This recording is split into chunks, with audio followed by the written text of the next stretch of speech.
Bismillahirrahmanirrahim. Elhamdülillah ve salatu ve selamu ala Resulillah ve ala alihi ve ashabihi ecma'in. Şeyh öz kitabında yəqin barəsində danışır. Deyir ki, təvəkkül yəqinin səmərəsidir. Yəni yəqinin meyvəsidir, onun nəticəsidir. Təvəkkül. Və deyir, buna görə də hidayət onunla yaxşı olur, düzgün, gözəl olur. Çünki Allah Teala öz kitabında buyurur ki: "Fetevəkkal alallahi inneke alel haqqul mubin." Sən yalnız Allah'a təvəkkül et, həqiqətən sən apaçıq haqq üzərindəsən.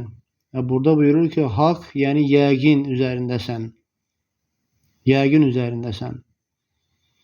Allah'ın elçiləri belə buyurdular: "Və mə lənə əllə netevəkkələ alallahi və qad hədənə subulənə."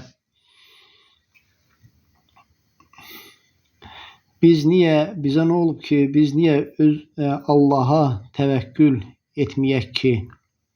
O artıq bizi yollarımıza hidayət etdi, yollarımızı artıq bizə göstərdi.